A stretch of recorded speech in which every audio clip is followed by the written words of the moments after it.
It was the coldest night of the year when he found her, barely 18, pregnant, and shivering alone by the roadside.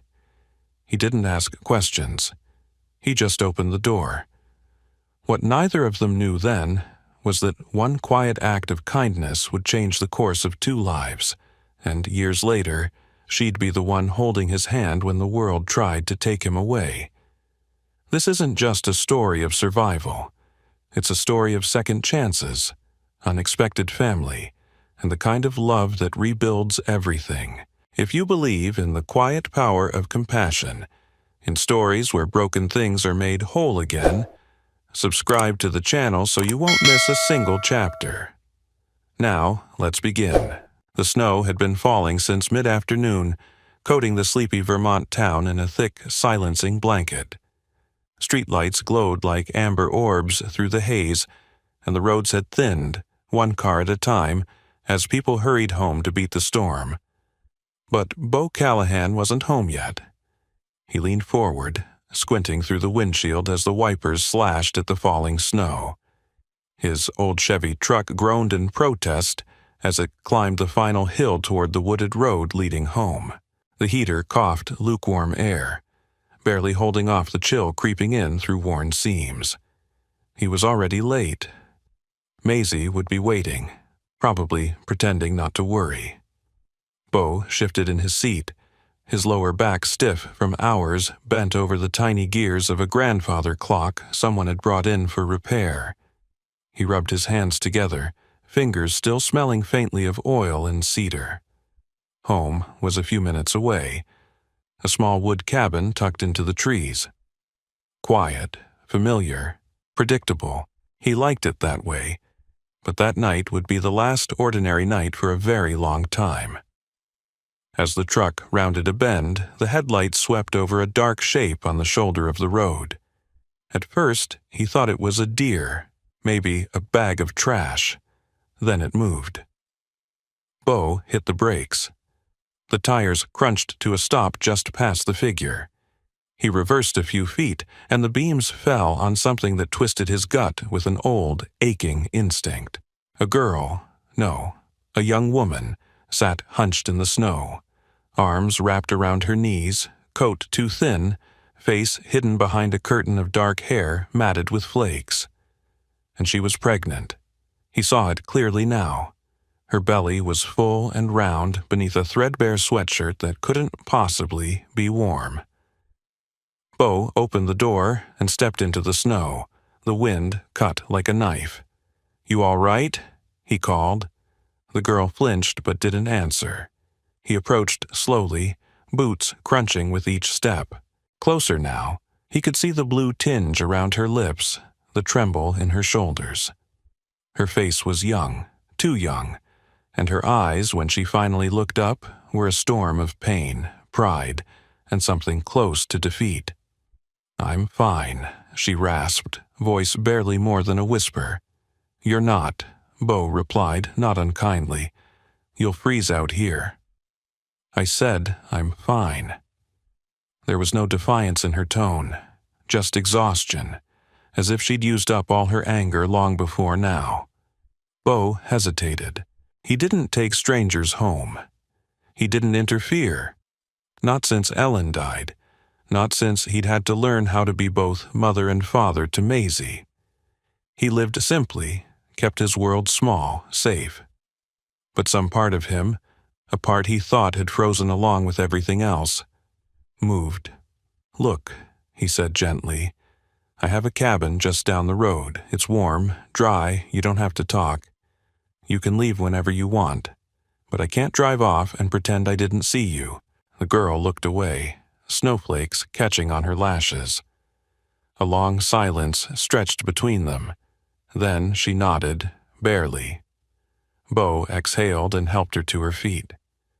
She stumbled, and he steadied her. She was light, frighteningly so. Once inside the truck, she curled into herself again, silent except for the occasional shiver. "What's your name?" he asked as they drove. She didn't answer. "That's okay," he said, watching her from the corner of his eye. "You can tell me when you're ready." The cabin welcomed them with the crackle of firewood and the soft scent of cinnamon and pine. Maisie had fallen asleep on the couch, a book open on her chest and a flashlight dimming in her hand.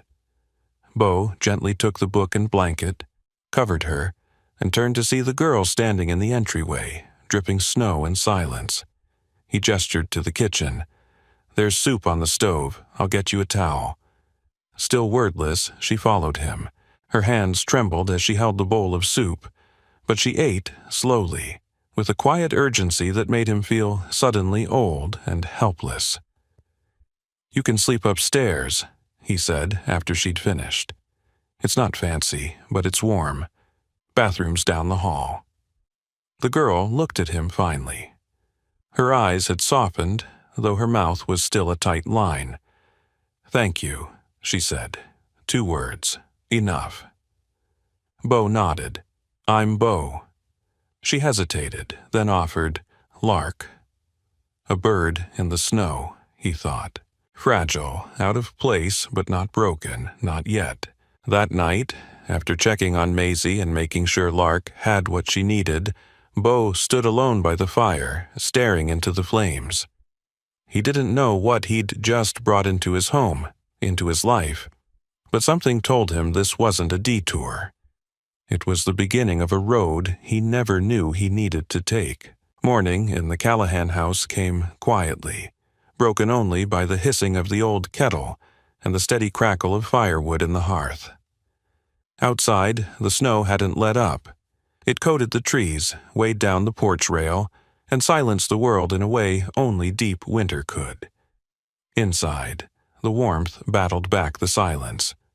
Bo stood at the kitchen counter pouring 2 mugs of tea, one for himself, one for the girl still sleeping upstairs.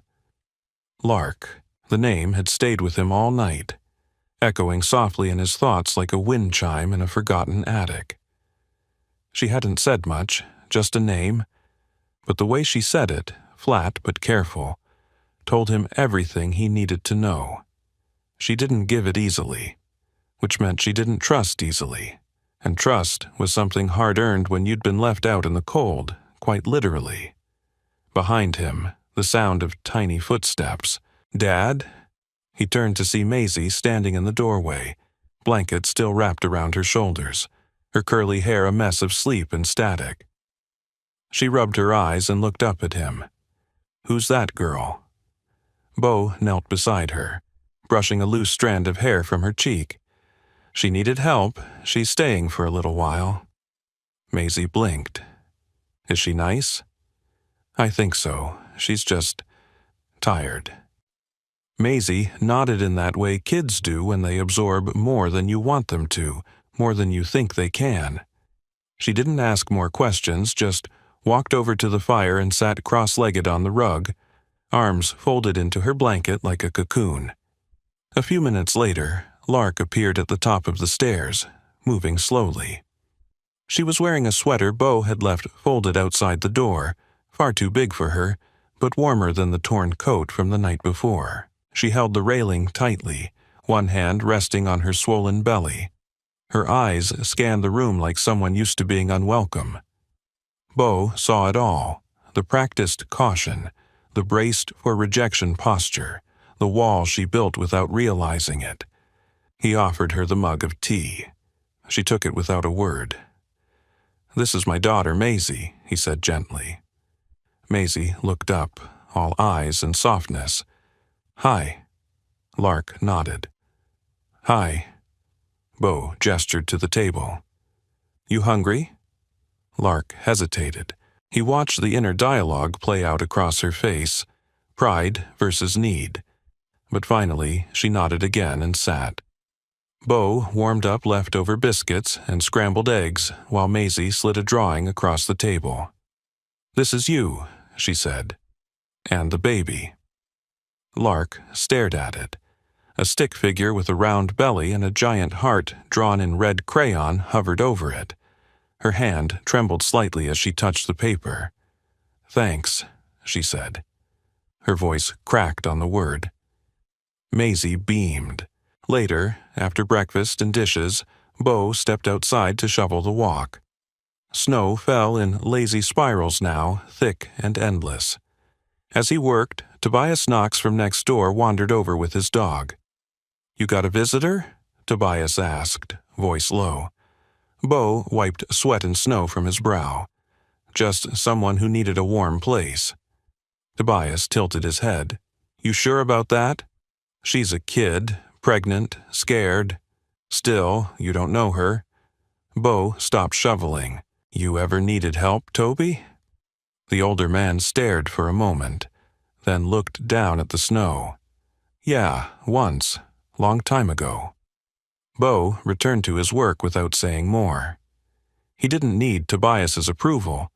What he needed was to follow what his gut told him, that this girl hadn't come into their lives by accident.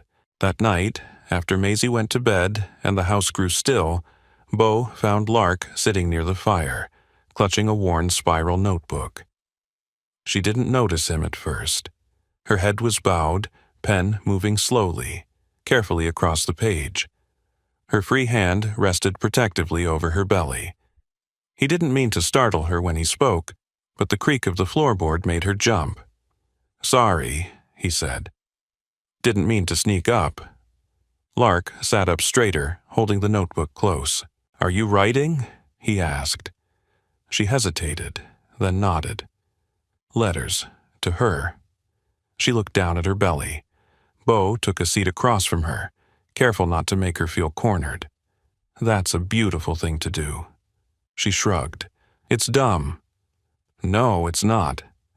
I want her to know something real, even if I mess everything up." "You won't. You don't know that. I know you're writing to her. That already makes you a better mother than some." The fire popped softly. Lark stared into it. "My mom said I ruined everything, that I brought shame. My dad couldn't even look at me. Said I was just like my sister, ran off with the wrong guy, got dumped, came back with nothing." Bo leaned forward. "You didn't come back with nothing." Lark turned to him, brows tight. "What do I have? You've got a heartbeat, you've got a name, and now you've got a warm place to rest. That's not nothing." Her eyes glossed with tears, but she blinked them away. She reached for the fire poker, nudging the log to spark new life. Bo stood slowly. "If you want to stay, it's okay, as long as you need." She nodded. Just once. And Bo knew, beneath the shame, the frostbite of rejection, the loss of everything she thought she had, Lark was still fighting to believe she mattered, and he was going to help her remember. The snow didn't stop. By the third day, Vermont looked like a painting. Trees dressed in white, rooftops buried under soft mounds, streets empty save for the occasional plow. It was beautiful, yes, but also isolating. Winter had a way of making time stretch long and silent. Inside the Callahan cabin, life had settled into a delicate rhythm. Lark was quiet, but not withdrawn. She rose early, often before Bo, and would already be halfway through a cup of tea by the time he stumbled into the kitchen. She helped with breakfast, played board games with Maisie, folded laundry without being asked.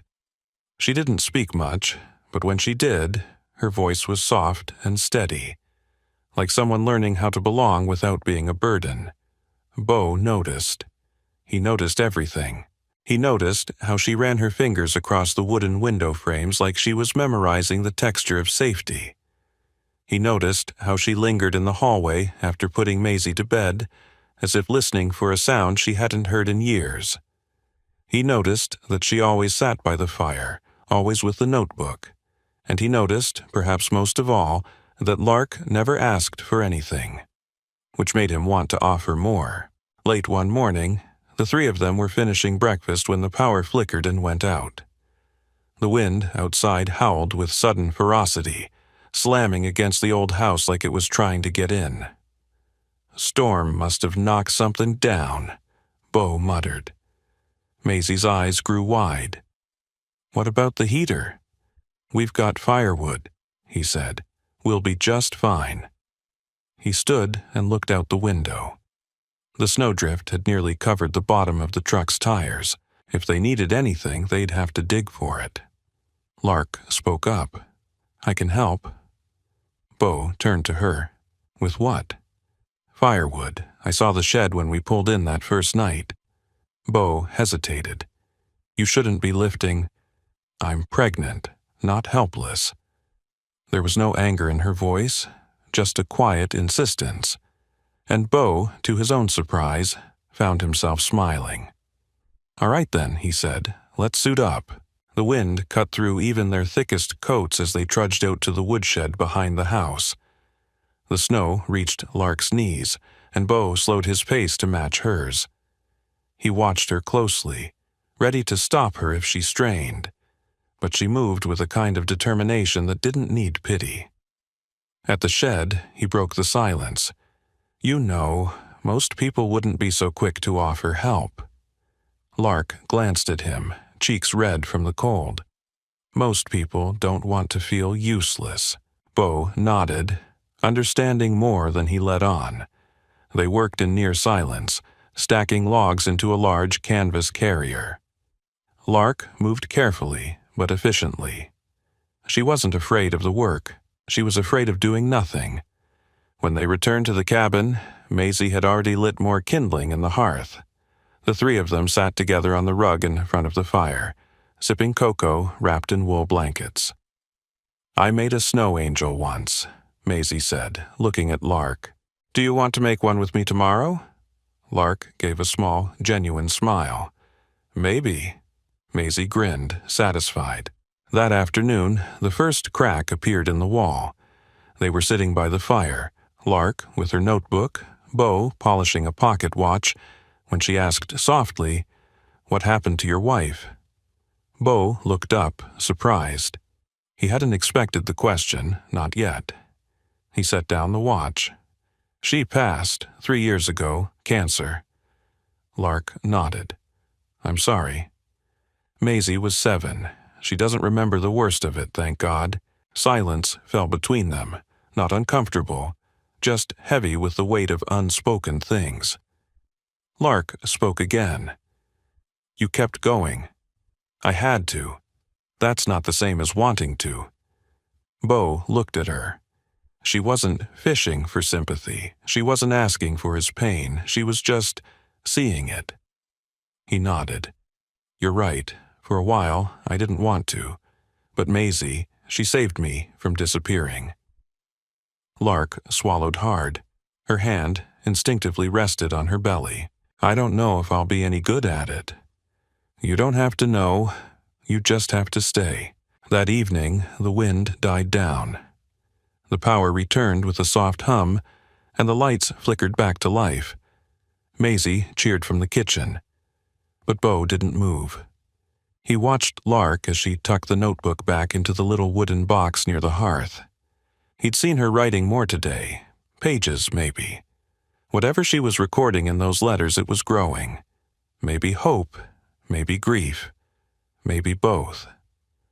He remembered Ellen doing the same thing, writing notes to Maisie when she was too sick to speak. Little letters, folded and tucked into drawers, words she didn't want to leave unsaid. He wondered if Lark knew what she was doing, planting something in that firelit corner of their home that would one day outlive the both of them. Later that night, after the house was quiet and only the fire remained, Bo stood in the doorway of the living room, watching the flames flicker over the wooden box. He didn't reach for it. Not yet. But he knew one day those letters would tell a story that began in the snow but didn't end there. A story of someone trying to matter, trying to stay, and maybe, just maybe, learning how to love again. The following days folded into each other like pages of a quiet, handwritten book. The snow outside remained deep, turning every errand into an effort. But inside the cabin, something began to thaw. Not the cold, but the silence. Lark spoke more now. Not in paragraphs, but in the occasional sentence that revealed fragments of who she used to be, who she might still become. Bo didn't push. He listened. He'd learned long ago that some people open slowly, like doors swollen with grief. Maisie seemed to sense it too. She asked fewer questions but offered more. Drawings, giggles, stories from school. She filled in the quiet the way only a child can, with a kind of light that didn't demand anything in return. And then there were the letters. One evening, as the wind patted gently at the windows and Maisie was upstairs getting ready for bed, Lark sat cross-legged on the rug by the fire. The notebook lay open in her lap. She was writing, her pen moving with slow purpose, pausing often as if choosing each word mattered. Beau sat across from her, a book in hand, though he hadn't turned a page in 10 minutes. Finally, he asked what had been pressing on his mind for days. "Would you mind if I asked what you're writing?" Lark looked up. For a moment, he thought she might retreat again, but she didn't. She closed the notebook softly. "They're letters," she said. "To her, to my daughter." Beau set his book down. "Hope, right?" Lark nodded. "I wanted to call her something else before, something fancier, but after I ended up here, it just felt right." "It is," Beau said. "It's a good name." She smiled faintly, then looked down. "I started writing them when I was still at home. Before things got bad, before my parents found out. I thought maybe one day I'd give them to her when she was old enough. So she'd know the truth." "About what?" "About who I was before she existed. About what I was afraid of, what I loved, what I lost." Beau waited. He sensed more was coming, and it did, trembling but steady. "My mom told me I was selfish, that I'd ruined everything for them. College, the church reputation, the holidays. She said I'd break this baby like I broke myself, that I was disposable." Beau didn't move. The fire crackled. The shame in Lark's voice filled the room like a draft. "I didn't believe her, not at first, but after a while." She shrugged. "I started to wonder." Beau leaned forward, his voice low but firm. "You are not disposable." Lark looked up, and something fragile flickered behind her eyes. "I write because if I don't, the fear takes over," she said. "If I can't give Hope a perfect life, at least I can give her the truth. And maybe that'll be enough." Beau nodded slowly. "You're giving her more than truth. You're giving her a mother who fights for her, even when nobody fought for you." The silence that followed wasn't heavy. It was reverent, like the room knew something holy had just passed between them. The next morning, Lark surprised him. "I want to go outside," she said. Beau raised a brow. "You sure?" "I've been hiding for too long. I need to feel something real." So they bundled up, and Beau took her to the clearing behind the cabin, a gentle slope of snow-dusted meadow and trees bent low under the weight of winter. Maisie ran ahead, her laughter echoing like a songbird. "Let me show you how to make a snow angel," she shouted. Lark laughed, an honest, clear sound that startled even her. She lay down slowly, awkwardly, belly prominent, and moved her arms and legs in wide arcs. Maisie squealed with delight. Beau stood nearby, arms folded, watching something unfold that had nothing to do with snow. Lark sat up, breathless. "I haven't laughed like that in years." "Looked good on you," Beau said without thinking. She glanced at him, a flicker of something passing between them. Brief, uncertain, but not unwelcome.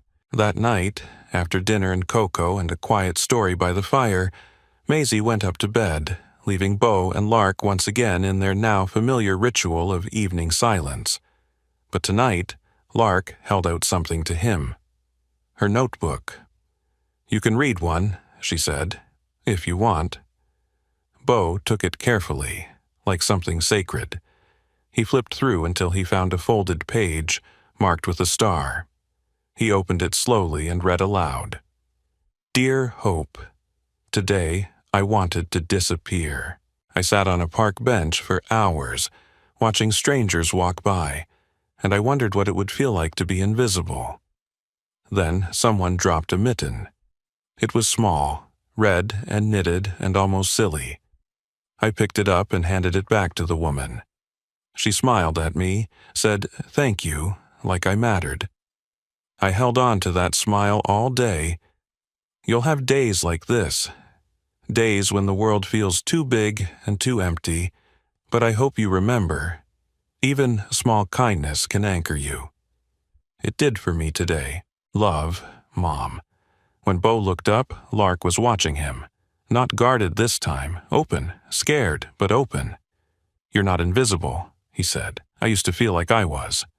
Not anymore. Lark swallowed hard. Thank you for seeing me. Bo nodded. Thank you for letting me. The fire flickered behind her, casting a soft golden light that seemed to hold the moment in place. In the quiet, something invisible but real passed between them. Not romance yet, not quite. But trust, the seed of it. And trust, as Bo knew all too well, was harder to grow than love. But it was the only soil anything lasting could take root in. Sunday morning arrived with a hush so complete, Bo wondered if the world had paused. The storm had passed in the night, leaving behind a sky so clear it looked painted. Sunlight spilled onto the snow in dazzling sheets, and every branch, every rooftop glittered with frost. Bo stood on the front porch with a steaming mug in hand. The air was crisp, sharp enough to sting his lungs, but he didn't mind. It was the kind of morning that asked nothing of you but presence. Inside, laughter stirred. Maisie's, followed by Lark's softer, slightly uncertain echo. He turned, walked inside, and found them in the kitchen. Maisie was dancing in thick socks on the wooden floor, spinning around as Lark held a wooden spoon like a microphone. She wasn't singing, just smiling, shoulders shaking with amusement. For a second, Bo stood unnoticed in the doorway, heart full in a way he hadn't felt in years.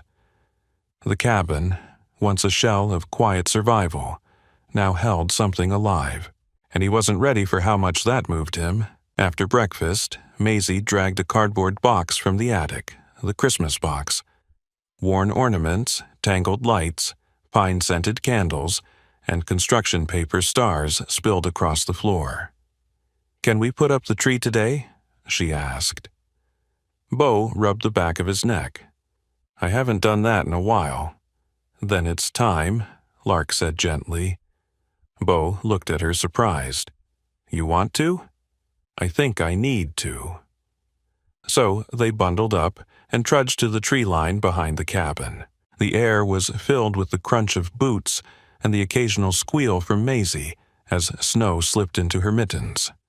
Lark moved slowly but purposefully, her coat now belted around her belly, her breath forming clouds. They found the tree together. A Douglas fir, modest but full, just wide enough to fill the corner of the living room. Bo cut it carefully as Maisie and Lark cheered. They hauled it home, laughing as the branches brushed snow over their heads like nature's confetti. Inside, they lit the fire and let the tree's scent fill the room. Ornaments went up one by one. Maisie hanging paper snowflakes, Lark tying ribbon bows, and Bo placing the star on top with a smile that didn't feel borrowed from memory this time.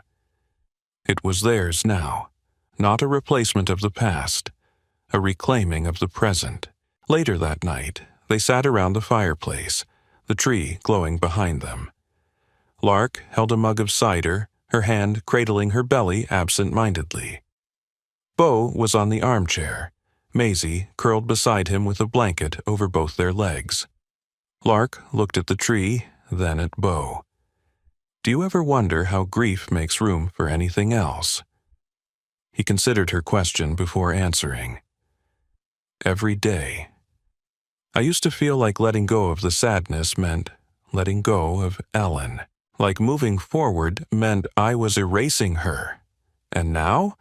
He looked down at Maisie, who had drifted to sleep. Now I know grief isn't a wall, it's a doorway. Painful, yeah. But sometimes you have to walk through it to see what's still waiting on the other side. Lark nodded.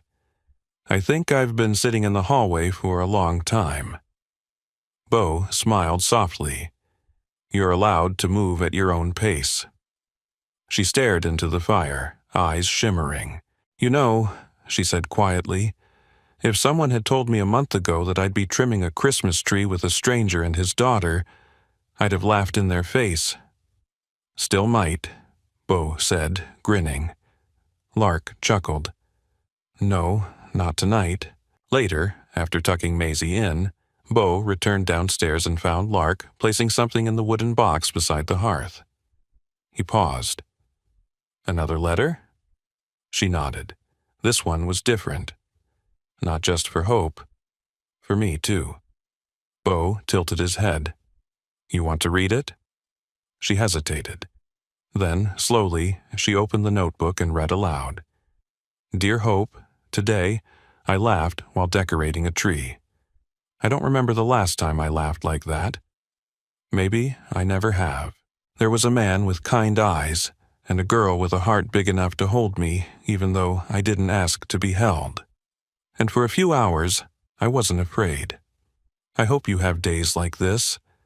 Days when strangers feel like family, and the world seems soft around the edges. Days when you see how far you've come, even if you're still healing. Love, your messy, still learning mom. When she finished, the only sound was the fire popping gently behind her. Bo didn't speak right away. Instead, he crossed the room and sat beside her, not touching, just near enough for her to feel he was there. You're doing better than you think, he said. Lark looked at him, truly looked. So are you. The next morning, Bo found an old Polaroid camera in a drawer. Maisie begged to take a picture of the tree, of Lark, of their mismatched snow boots lined up by the door. They laughed, smiled, captured it all in a grainy photo that would one day feel like a miracle. A single moment when broken people found peace under falling snow and the light of a humble tree. For now, though, it was just a Sunday, a warm room, and 3 hearts slowly remembering how to feel whole again. The wind changed on Christmas Eve. Bo noticed it first. An edge to the air, colder than before, sharp as broken glass. The sky was heavy with low-hanging clouds, gray and untrusting, the kind of sky that held secrets. He'd lived long enough in Vermont to know a blizzard when he felt one coming. Maisie was too excited to notice. She was busy rearranging ornaments, humming a carol off-key, dragging a blanket across the living room like a cape. Lark had spent the afternoon on the couch, her hand resting lightly over her belly, her movements slower than usual. Bo watched her out of the corner of his eye, quietly alert. Something in her expression had changed.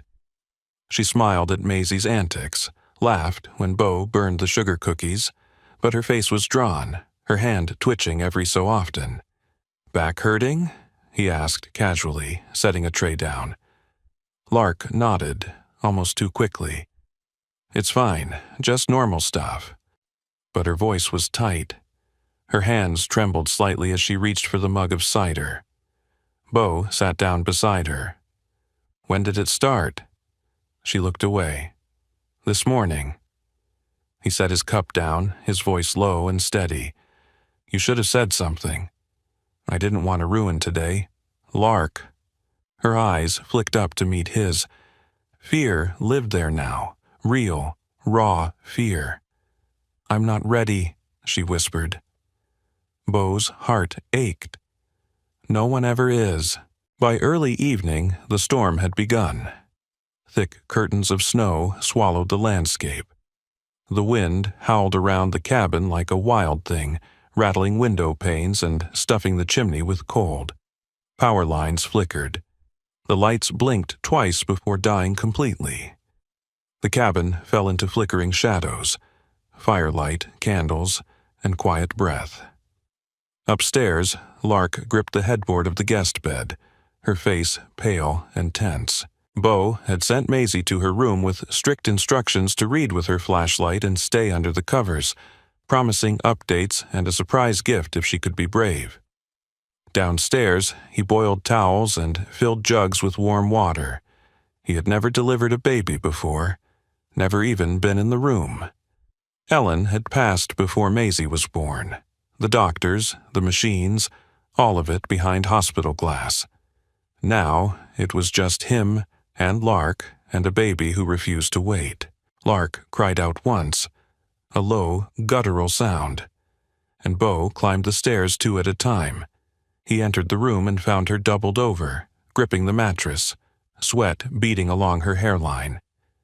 "It's getting worse," she gasped. "They're closer now." Bo moved gently but without hesitation. "You're doing great. Let's get you lying down. We'll take it 1 breath at a time." "I can't do this," she choked. "Not here, not like this." "You're not alone," he said firmly, kneeling beside her. "You hear me? I'm right here. We'll do this together." Tears spilled down her cheeks. What if something goes wrong? Then we keep going, 1 minute, 1 breath, 1 push at a time. Her eyes locked on his, wide and terrified, but something in his tone grounded her. She nodded. Hours passed in a strange, suspended rhythm. Pain, breath, silence, pain again. Lark gripped his hand through every wave, her fingers digging into his skin like she might fall if she let go. Bo spoke to her softly, his voice steady, calm.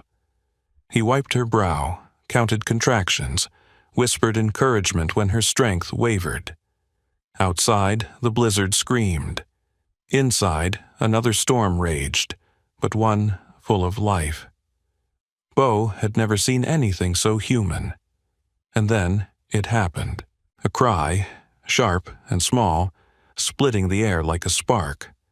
Lark collapsed back against the pillows, sobbing, laughing, shaking all at once.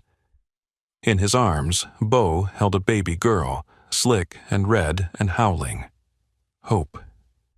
He wrapped her in a warm towel and handed her to Lark, whose face transformed in an instant. Exhaustion, awe, and pure love collided across her expression. "She's perfect," Lark whispered, cradling her. "She's strong," Bo added. They both stared at her. This tiny, fierce being who had waited for no one, who had chosen to arrive not in safety or order, but in chaos, in firelight, in the arms of people learning how to belong again. Later, as the storm softened into a muffled hush, Bo stood outside the door and looked back into the room. Lark was nursing Hope, her face glowing in candlelight. She glanced up, and for a moment they simply looked at each other. No words were needed. Bo descended the stairs, collapsed into his armchair by the fire, and let out a long breath. His hands were still trembling. His heart, too. On the mantel above the hearth sat the wooden box where Lark kept her letters. He hadn't read them since that night she offered one, but now he opened the lid and saw a new page tucked at the top, still damp with fresh ink. He picked it up and read, "Dear Hope, you came into this world in a storm, not in a hospital, not with doctors and monitors and bright lights. You came into firelight, into the arms of a man who wasn't your father, but never left my side. You came screaming, and I came undone. But I held you, and I will never stop holding you. I don't know what comes next. I'm still scared, but I am no longer alone. You saved me tonight, little girl, and I promise I will be worth saving. Love." Mom Bo folded the letter carefully and returned it to the box. He didn't know what tomorrow held, but tonight, in the warmth of a storm-battered cabin, new life had entered the world, and with it the faintest sound of something else stirring. Healing, perhaps. Or the first notes of love. January crept in quietly, brushing away the glitter of Christmas and leaving behind the hush of real life. The storm had passed. The snow still blanketed everything in sight, but it no longer felt ominous. It felt earned, like the calm after labor, like the silence that settles when something important has just happened. Hope was 3 weeks old, and she was changing everything. Bo noticed it first in the rhythms of the cabin, how time seemed to bend around her. Nights were shorter, days quieter. Lark had taken to rocking Hope in the armchair by the fire, humming low melodies that weren't quite lullabies. Sometimes Maisie joined in, her voice thin but sweet, holding her baby niece with the tender pride of a child entrusted with something holy. They had become a kind of family, not traditional, not simple, but real. Still, Bo remained cautious, not with them, but with himself. He had known what it felt like to lose something that felt like forever. He wasn't sure his heart could survive it again. Yet some days when Lark handed him Hope and their fingers brushed, when her eyes lingered just a second too long, he felt the slow turning of something undeniable. And it scared him, because it also felt good. One morning, while Lark and Hope napped upstairs and Maisie worked on a puzzle near the fire, Bo found himself in the narrow hallway beside the staircase. The small guest room, the one Lark had stayed in since arriving, had become a tangle of diaper bags, baby blankets, and half-folded laundry. The space was temporary, improvised. He opened the door to the spare room at the end of the hall, his old workshop. Dust coated the surfaces. The shelves were lined with broken clocks, abandoned blueprints, jars of screws and gears. The smell of oil and wood was still there, faint but familiar. Bo ran a hand over the workbench and stood there a long while, heart pulled in 2 directions. When Maisie peeked in and asked what he was doing, he smiled. "Thinking," he said, "about building something new." Over the next few days, he worked in secret, taking breaks while Lark slept, or Maisie distracted her with cocoa and baby stories. He cleared the space, sanded the windowsills, patched old walls, and replaced a cracked window pane. He salvaged a rocker from the basement, painted it pale yellow, and built shelves by hand. Rounded corners, soft wood, no nails sticking out. He crafted a cradle, too, no instruction manual, no power tools. Just memory, wood, and care. When he was done, he placed it near the window where the morning light poured in. He hung Maisie's old mobile from a rafter beam and stepped back, unsure if he had done enough, but knowing it had come from all he had left to give. That evening, after dinner and dishes and bedtime stories, Bo turned to Lark as she tucked Hope into her bassinet beside the couch. "I want to show you something," he said. She looked at him, surprised, then followed him upstairs. When he opened the door, she stopped in the threshold. The room was warm, softly lit, smelling faintly of lavender and pine. The walls were painted a muted sage green. A hand-stitched quilt, Maisie's first, lay folded over the edge of the cradle. For a moment, Lark didn't speak. Her hand rose to her chest. "You made this?" Bo nodded, suddenly unsure of himself. "It's not much, but I thought you two deserved more than a borrowed room." She stepped inside, brushing her fingers over the rocking chair, the bookshelf, the cradle. "This is more than a room," she said. "This is kindness made visible." Bo cleared his throat. "I didn't know if you'd want to stay longer, but if you do, it should feel like home." Lark turned to him, eyes glassy with tears. "This is the first place in my life that ever has." And before either of them could say anything more, Hope let out a soft cry from down the hall. Lark moved to go, but Bo gently touched her arm. "Let me." He returned a minute later with the baby cradled in his arms. The way he held her, secure, natural, reverent, made Lark's breath catch. He placed Hope into the new cradle, and she settled almost immediately. "I think she likes it," Larkin whispered. Bo smiled. "She has good taste." That night, Lark sat by the fire, notebook in her lap. Her pen moved slowly, as if each word carried more weight than the one before. When she finished, she tore out the page and walked over to the hearth, placing it gently into the wooden box. Bo was watching from the shadows, unnoticed. After she went upstairs, he waited until the room was still, then opened the lid and lifted the newest letter. "Dear Hope, tonight, a man who owed me nothing built you a room from nothing. Not just wood and paint and thread, but time, patience, kindness, the kind that stays. I watched him carry you like you were always his to protect, and I felt something I hadn't let myself feel in a long time. Peace. Maybe home isn't where you come from. Maybe it's where someone makes room for you, even when they didn't plan to. Love, your grateful, tired, slowly healing mom." Bo read it twice, then carefully folded the letter, placed it back in the box, and stoked the fire. The baby had a room now, and maybe, just maybe, so did they all. The days began to lengthen. The snow, once thick and suffocating, softened into slush along the driveway and sparkled like salt under the sun. Vermont's hard winter hadn't fully loosened its grip, but the signs were there.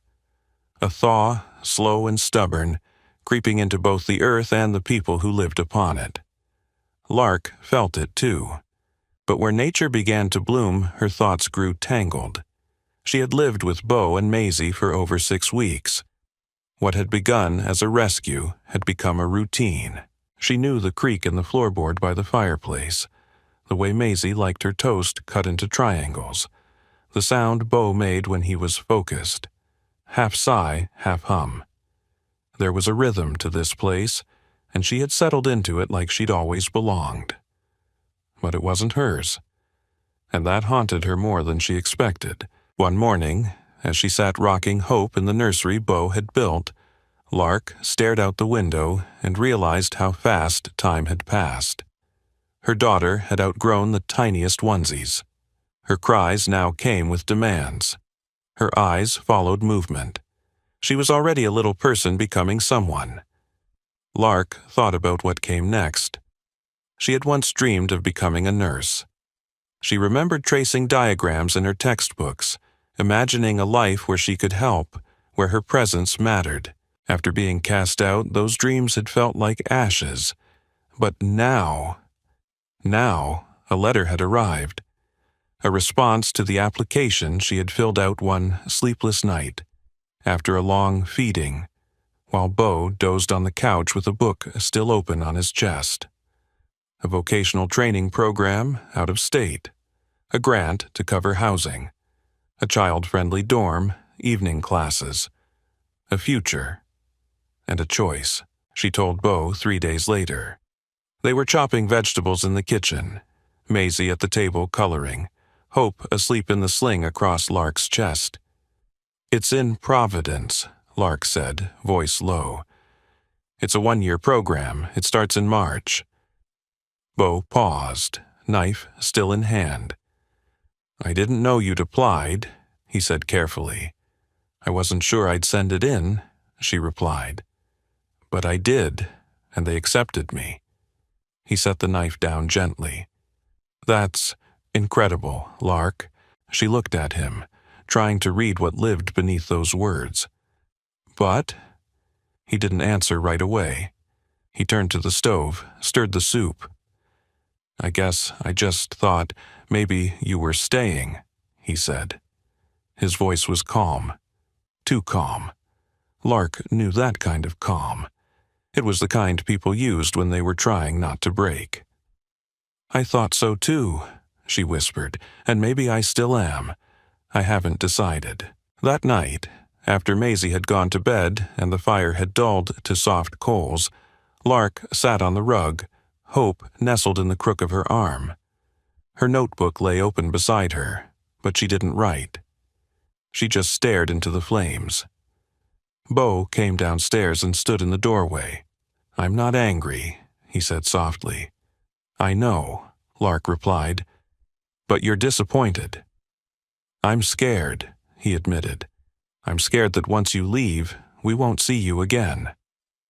Lark looked up. Her face, usually so composed, crumpled at the edges.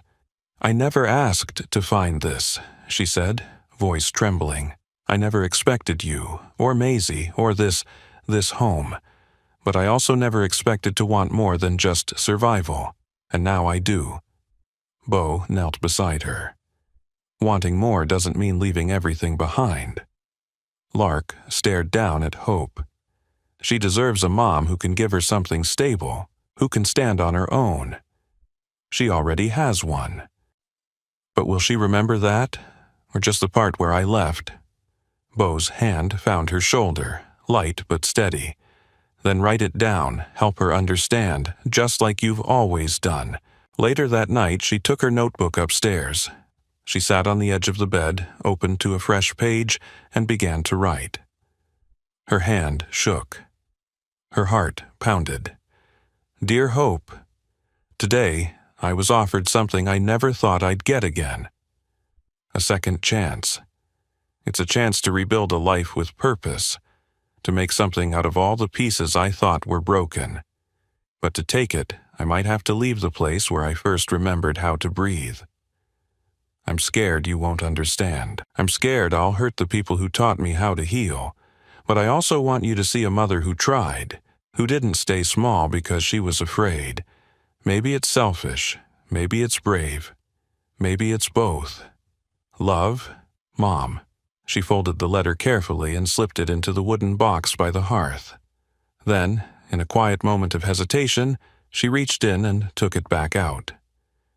She didn't want Hope to read that letter years from now and wonder why her mother had left without saying goodbye. Because if she stayed, it wouldn't be by default, and if she left, it wouldn't be without love. She tucked the letter into the back of her notebook, where it would remain unread. For now. The next morning, Bo found her in the kitchen, a folded piece of paper in her hand. "I haven't made a decision," she said. "But I want you to read this." He looked down at the letter, then up at her. "I already know," he said. "I know whatever choice you make, it'll come from love." She nodded, her throat tightening. "I just didn't want to disappear," she whispered.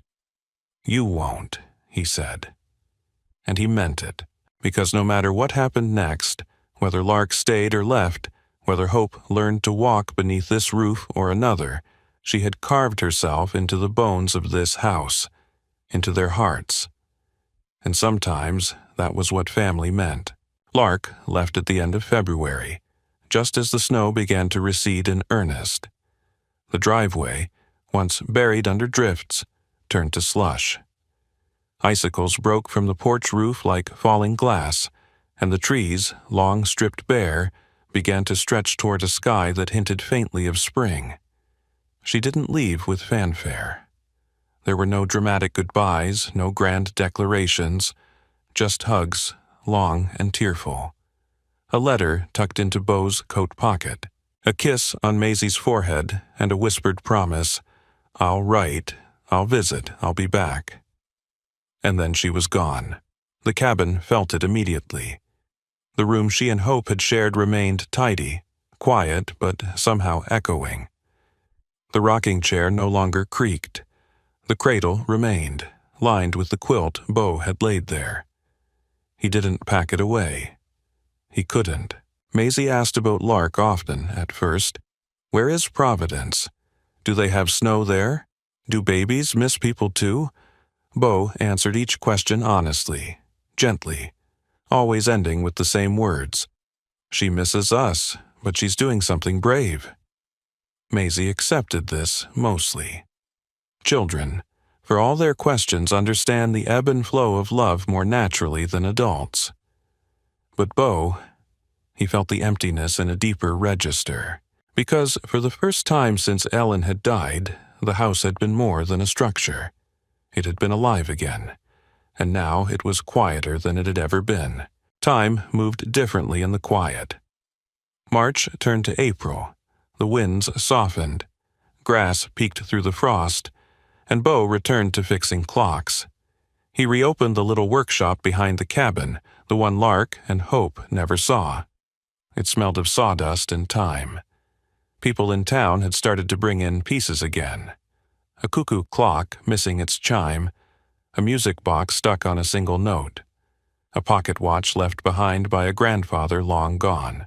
Beau worked with a steadiness that soothed more than the machines. Every click, every tick restored brought a small peace. And yet, not a day passed that he didn't think of Hope's laughter, Lark's quiet strength, the way they had brought color into a life that had grayed too soon. He didn't write to her, not because he didn't want to, but because he didn't know how to put it all into words. How do you thank someone for changing your life and then walking away so you could keep living it? Instead, he built things, little things. A wooden rattle he mailed without a note. A mobile made from old watch gears and beads, shaped like stars and clouds. A carved frame for a photo Maisie drew of all four of them standing in the snow. The packages went out in brown paper with no return address, but he knew Lark would understand. Spring bloomed into summer. Maisie finished 4th grade and began writing her own letters, asking if Hope liked books, if she could crawl yet, if Lark had made any new friends. The mailbox became a source of hope again, and sometimes it delivered. Lark's letters came once or twice a month. They were short, sometimes just a postcard, but always warm, always steady. She was doing well. Hope was growing fast. The program was intense, but she felt like she was finally building something she could call hers. Beau read them each night she sent one, sometimes twice. He kept them in the box by the hearth, the one that used to hold Lark's letters to Hope. Now, it held her letters to all of them. The box had become a kind of altar. That September, Maisie left for a weekend with her cousins, and Beau found himself alone in the cabin for the first time in months. The silence was sharper now. Not unfriendly, but thicker, like memory had settled into the corners. He made coffee, sat in the armchair by the fire, and finally opened the letter Lark had tucked into his coat the day she left. He hadn't read it before, not because he forgot, but because a part of him wasn't ready. Now he was. Beau, if you're reading this, it means I'm gone.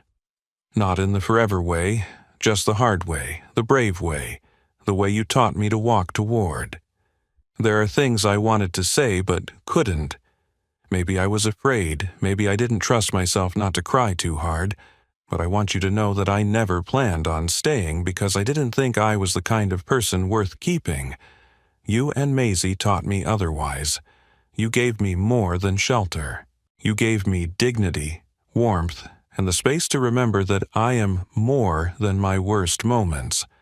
I left because I want Hope to grow up seeing her mother stand on her own. But that doesn't mean I left you behind. I carry you with me, every day, in every step forward. If the road leads back to you one day, I hope you'll still be there. Love, Lark. Beau folded the letter carefully, his throat too tight for words. He looked around the cabin, the hearth, the cradle, the box of letters, and felt something shift. She hadn't disappeared. She had simply made room for him to keep living. And now, in the quiet she left behind, something else began to stir. Hope. The first snowfall of the new year arrived unannounced. It came overnight, layering the world in hush and white. Beau woke to find the trees bowed under the weight of fresh snow, their limbs like arms stretching toward the frozen sky. The cabin was still, holding the silence like breath. He moved slower these days. The stiffness in his knees had grown worse over the fall. The occasional shortness of breath had become something else entirely. He had ignored it longer than he should have, until he couldn't. He'd been officially diagnosed in November, congestive heart failure. Manageable, the doctor said. Treatable with care, but irreversible. Still, he didn't tell Maisie. Not yet. She had enough on her shoulders. Starting middle school, finding her feet without Lark and Hope in the house. And besides, he felt fine. Most days. He could still mend clocks. Still make pancakes on Saturdays. Still get lost in old jazz records and daydreams by the fire. But that morning, the cold felt sharper than usual. The walk to the mailbox left him winded. And when he stooped to feed the dog, something inside his chest clutched tight. He never made it to the door. The neighbor found him first, collapsed just beyond the porch, a dusting of snow on his shoulders, one mitten still in hand. The ambulance arrived within minutes. Maisie, at school, was spared the sight. They called Lark, because she was still listed as emergency contact. Bo had never changed it. He didn't want to. He awoke in a sterile hospital room, light bleeding in from the blinds in pale streaks. The machines beeped steadily, a rhythm he didn't yet recognize as his own, and beside him, asleep in a worn gray hoodie, her head resting near his hand, Lark. Her hair was longer now, her face older but not hardened. Her hands, those same hands that once trembled beside the fire, were resting over his. He blinked, slowly, carefully, as if his body had waited for this moment to start healing. Her eyes fluttered open, and for a long time they just looked at each other. No words, just the kind of quiet that says everything. Later, when the nurse stepped out and the silence returned, Lark pulled her chair closer. "I got a call from Maisie's school," she said softly. "She told them who to call. Smart girl." Bo smiled weakly. "She always was." "You scared us." "I scared myself." There was a pause. Then, "I came as soon as I could." He turned his head. "You're really here?" Lark nodded. "I'm really here." Bo's eyes welled, unbidden. "You didn't have to." "Yes," she said firmly, "I did." She stayed by his side for 3 days. During that time, Hope visited, now a confident, curious 5-year-old, holding Maisie's hand like they'd never spent a day apart. They played in the waiting room, built towers out of tongue depressors, and made the nurses laugh with their knock-knock jokes. Maisie kept asking, "When can we bring Dad home?" Lark's answer never changed. "Soon." And when they weren't all together, Lark read aloud to Bo, sometimes from the news, sometimes old letters from the wooden box she had brought with her. One night, she pulled out a folded piece of paper Bo had never seen. "I wrote this when I thought I might not come back," she said. "But now I think I should read it aloud." He nodded. She unfolded it. "Dear Hope, there are people in this world who hold the line for us when we're too tired to stand. People who see us before we can see ourselves. Your mother was held like that once, by a man who didn't owe her anything, who gave anyway. I didn't know how to repay that. So I left. I built something I'm proud of, yes, but I left part of my heart in that house on the hill. And now, as I sit beside his hospital bed, I realize some debts aren't meant to be repaid, they're meant to be carried forward. This is how we love, sweet girl. We show up, we stay, even when it's hard, especially then. Love, Mom." Bo turned his head, a single tear sliding into his hairline. "Lark," he whispered. "Yes? I missed you every day." She reached for his hand. "I know, I missed you too." He was released a week later. Not to a nurse's facility, not to an empty house, but home. Lark had already moved back in, quietly rearranging the nursery into a guest room, setting up Hope's new cot next to Maisie's bed, filling the pantry with groceries and their silence with warmth. When Beau stepped through the door, bundled in layers, cane in hand, he stopped just inside the threshold. The fire was lit. The box of letters still sat beside the hearth, but now it was joined by a new notebook, a fresh one, a story not yet written. Lark appeared beside him. "Welcome home," she said.